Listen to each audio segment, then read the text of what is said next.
Stop what you're doing right now. Because if someone older or younger than you has been showing you attention that feels different, attention that feels too intense, too focused, too real, what I am about to tell you is going to change the way you understand everything you thought you felt. I am a psychologist, and I need you to stay with me from the very first second of this video to the last, because this is not a conversation about romance. This is a conversation about your mind, your nervous system, and the invisible psychological forces that make an age gap feel like destiny, when it might actually be something else entirely. Before we go any further, if you have never subscribed to this channel, do it right now, because the content I put out here is not surface level. It is a psychology that schools never taught you, and that most people spend decades figuring out the hard way. Subscribe, like this video, and let us begin. Here's the scenario. Someone significantly older or younger than you has entered your life. Maybe they found you. Maybe you found them. Maybe it happened slowly, quietly, almost without you noticing. And now there is something there, a pull, a warmth, a feeling you cannot quite name, but also cannot quite ignore. And part of you is thrilled, and part of you is unsettled, and you are not sure which part to trust. That right there, that split, is not a coincidence. That is your psychology doing exactly what it is designed to do. And today, we are going to go all the way inside it. Let me ask you something. Have you ever met someone your own age and felt something, but then met someone significantly older or younger and felt more? More intensity, more curiosity, more confusion, more everything? And did you assume that meant the second connection was deeper? Here's what psychology actually says about that. The brain does not measure love. It measures novelty. It measures contrast. It measures emotional stimulation. And when those things are high, when someone feels genuinely different from anyone you have encountered before, your brain interprets that difference as significance. It says, this must mean something. But feeling significant and being significant are two completely different things. And this is one of the first places people lose their footing in age gap attraction. When someone much older walks into your life with that calm, that groundedness, that sense of having already survived things you're still afraid of, your nervous system responds to that. It reads it as safety. It reads it as answered questions. It reads it as finally, someone who has it figured out. And that feeling is powerful, almost overwhelming. But here is the thing your brain conveniently forgets to tell you. You are not responding to the person. You are responding to what that person represents inside your unresolved emotional landscape. And when someone much younger walks into your life with that energy, that openness, that way of looking at everything like it is still possible, your nervous system responds to that too.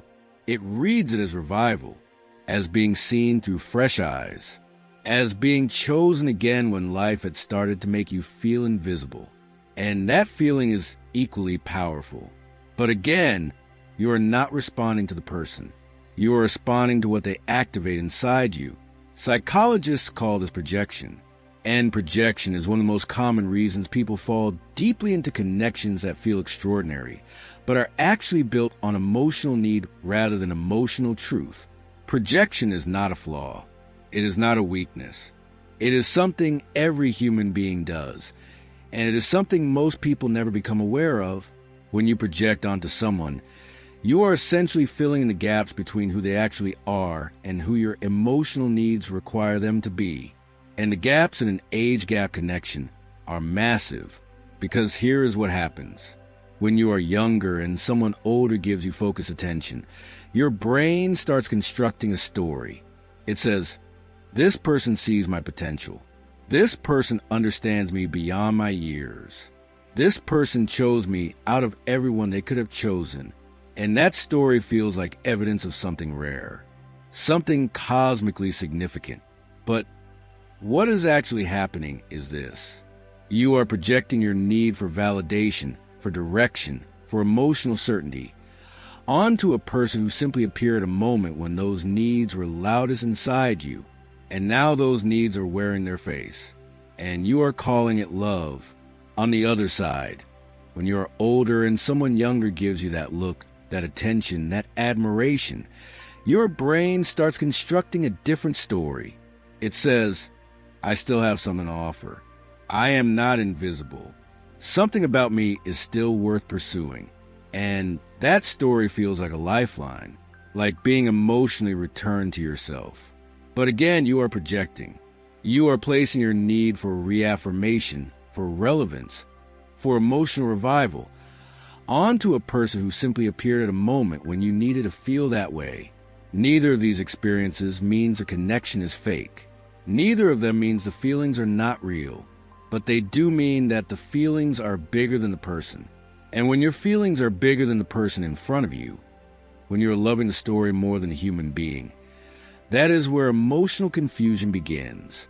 That is where you start interpreting everything through the lens of what you need rather than what is actually there. And that distinction will protect you or destroy you, depending on whether you are aware of it. There is something else happening in age gap connections that almost nobody talks about openly. Power, not dramatic, visible power, not control or manipulation, though sometimes those exist too, but something quieter, something psychological, something that slips into the space between two people of different ages and begins to shape the way they relate to each other without either person consciously choosing it. Here's how it works. When you perceive someone as more experienced, more established, or further along in life than you are, you automatically adjust. Your brain does it. Your body does it. Your tone of voice changes. The way you listen changes. Your confidence shifts. You give more weight to their opinions. You question your own instincts more readily. You defer, and deferring does not feel like losing power. It feels like respect. It feels like learning. It feels like being humble. But what it actually is, psychologically, is a subtle recalibration of your emotional authority in the relationship. And from the other direction, when someone younger looks to you for guidance, for wisdom, for emotional steadiness, you respond to that too. You feel needed. You feel capable. You feel necessary. And that feeling becomes something you want to protect. So without realizing it, you begin to perform that role. You become the guide, the anchor, the one who knows. And now you have two people playing roles. Follower and leader, student and teacher, protector and protected, without ever having a single conversation about whether those roles are what either of you actually wants or needs. And roles in psychology are extraordinarily powerful. Because once a role is formed, it generates its own emotional logic. It tells you how to feel, what to expect, what is appropriate to ask for, and what is not. And you begin to live inside that logic as if it were the truth of the relationship, when in reality it is just a structure that formed in the absence of conscious negotiation. The danger is not that the roles exist. The danger is that they feel so natural you forget their roles at all. And that is where emotional weight starts to distribute unevenly. One person begins to carry more. One person begins to suppress more. One person begins to adapt more than the other. And they call it love, because the alternative is admitting that the dynamic there inside does not actually feel equal. And equality is not about age. It is about emotional responsibility, mutual respect, and the courage to need things from each other without fearing that needing will break the structure. If that courage is missing, if one of you is afraid to be fully seen, because being fully seen might shatter the role the other person needs you play, then what you have is not connection. It is performance. And performance is exhausting no matter how real the feelings underneath it are. Let's talk about something most people in these situations never recognize, because it is happening below the level of conscious thought. Your nervous system. When you are in an age gap dynamic that carries uncertainty, and almost all of them do, your nervous system enters a state of hypervigilance, not the panic kind, the addictive kind. Here is what I mean. Your nervous system is designed to monitor your environment for things that matter, And when something feels important and also unpredictable, when you cannot fully read someone, cannot fully anticipate them, cannot fully understand where you stand with them, your nervous system locks on that uncertainty and refuses to release it. It keeps sending signals. Pay attention. Figure this out. Resolve this. And because the signals keep coming, you keep thinking about them. Replaying conversations. Analyzing the tone of a message. Wondering what silence means. Wondering what closeness means. Wondering whether the feeling is mutual or whether you are reading something into nothing. And here is the cruel irony. The more unpredictable the connection, the more it oscillates between warmth and distance, attention and withdrawal, the stronger your attachment to it becomes. Not because it is healthy, because your brain releases dopamine in response to unpredictability. And dopamine does not distinguish between good unpredictability and bad unpredictability. It just keeps you coming back. This is why age gap connections so frequently feel consuming. They generate the exact conditions for nervous system activation: novelty, contrast, uncertainty, emotional intensity. And your brain interprets that activation as meaning. You think, I have never felt like this before. This must be important. This must be different. This person must be the one. But what you are actually experiencing is your nervous system operating at maximum sensitivity in response to an emotionally irregular environment. That is not a condemnation of the connection. It is a physiological description of what is happening inside you. And knowing the difference between emotional truth and neurological activation is one of the most important skills you will ever develop. Because when you are activated, you make decisions differently. You tolerate things you would not otherwise tolerate. You rationalize things you would otherwise question. You invest faster, forgive faster, and attach deeper. Not because the person has earned that from you, but because your nervous system is already committed to the chase. And if no one ever tells you this is happening, you will spend years wondering why you keep feeling so much for someone who seems to give you so little in return. There's a moment in most age gap connections where things move fast, unusually fast, deep conversations early on, emotional disclosure that feels rare and precious, a sense of being truly known by someone who has no reason to pretend. And you interpret that speed as a sign of depth. We moved past small talk immediately. We talked about real things. We were honest. That means something. But here is what psychology tells us about emotional acceleration. Speed is not depth. Speed is often projection moving quickly. When two people feel the charge of age difference between them, they often move through emotional formalities faster because the excitement of contrast overrides a natural pace of trust building. You are both running on elevated emotional stimulation, and elevated stimulation mimics intimacy. Real intimacy is built through consistency, not intensity, through showing up repeatedly in ordinary moments, not just electric ones, through staying honest when the initial charge fades and what is left is just two actual human beings trying to understand each other without the novelty fuel. And the question that matters, the question most people never ask until it's too late, is this: what happens when the charge fades?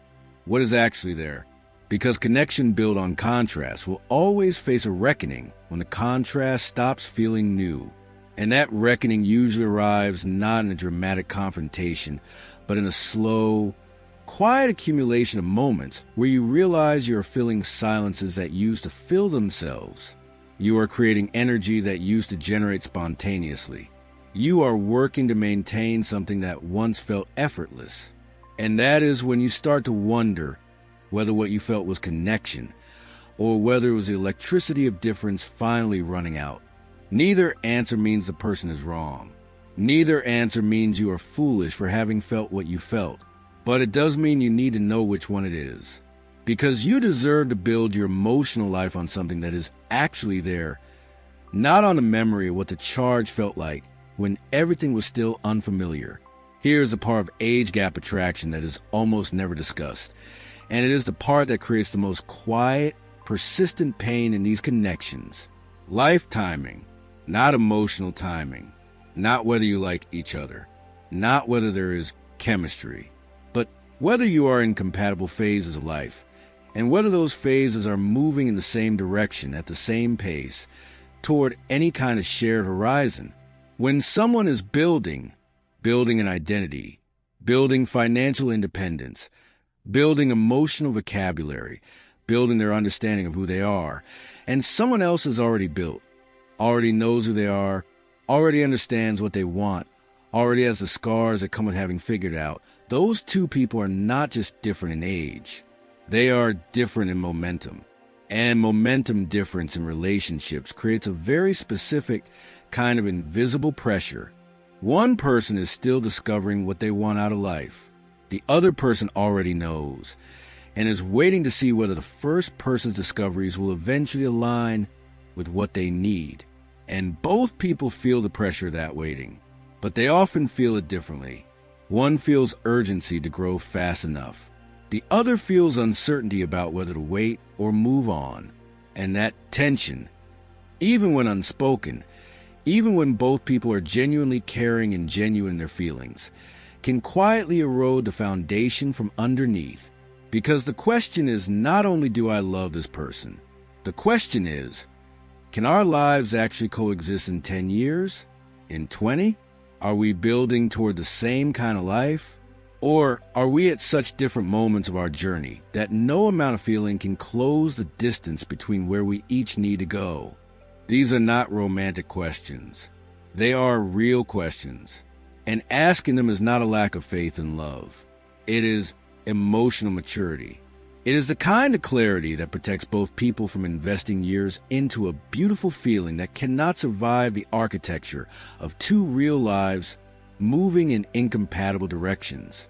And if the answer is uncertain, if you genuinely do not know whether your lives align, that is not a reason to leave, but it is a reason to talk. Honestly, without the emotional charge doing all the speaking for you. At some point in a connection like this, at some point in any intense emotional dynamic, you face a choice. You can keep feeling, or you can start seeing, not instead of feeling, while feeling, alongside it. And seeing means asking yourself questions that your attachment response does not want you to ask. How do I consistently feel in this connection? Not in the high moments, but in the ordinary ones. Do I feel emotionally safe, or do I feel like I am always waiting for the next shift? Do I feel free to be completely myself, or do I feel like a version of myself that has been adjusted to fit the role this connection requires? Do I feel clarity, or do I feel confusion? And have I been calling that confusion passion? Because confusion is information. Confusion usually means something in the dynamic is not aligned with what you actually need. And if your answer to those questions involves more uncertainty than security, more emotional vigilance than emotional rest, that is not just chemistry. That is your nervous system sending you a signal you've been too activated to receive clearly. Healthy connection does not require you to decode it constantly. It does not require you to monitor your own emotional state around the other person the way you monitor whether to know if it is safe to go outside. It does not make you feel like your stability depends on their next move. Healthy connection, regardless of age, creates space for you to be uncertain about life while feeling certain about the relationship. It holds you without demanding you shrink. It challenges you without making you feel like you are failing. And it grows through reality, not through the management of emotional distance. And I want to say something clearly before we close. Age gap connection is not automatically broken, not automatically unhealthy, not automatically wrong. There are real, grounded, mutual connections between people of genuinely different ages. They exist, and when they are healthy, they are built on the same foundations as every other healthy relationship: respect, emotional safety, clear communication, and the freedom for both people to be honest about what they actually need. But when those foundations are missing, when what exists instead is projection, power, and balance, nervous system activation, and emotional confusion that comes from mistaking intensity for truth, then what you are in is not a love story. It is an emotional experience that feels like one, and you deserve to know which one you are in. So if there is someone in your life right now, someone older or younger, who makes you feel things you have never quite felt before, do not dismiss it, but do not surrender to it either. Slow down. Get quiet enough to hear what is underneath the feeling. Ask the questions that your attachment does not want you to ask. And trust this. If the connection is real, if it is built on mutual emotional honesty, genuine respect, and actual compatibility, it will survive your clarity. It will not need you to stay confused in order to stay close. But if it requires your confusion to keep going, if every moment of clear thinking makes a connection look less stable than it felt, then what you are protecting is not a relationship. It is an emotional habit wearing the face of the person you want it to be. And you are not a habit. You are a person who deserves to be loved. Clearly, consistently, and without needing to question your own reality to feel it. If this reached something in you, share it with someone who needs to hear it. Subscribe if you have not already. And leave a comment below telling me, have you ever been in a connection like this? What did it teach you about yourself? Because the most important relationship you will ever have is the one you have with your own emotional truth. Take care of it.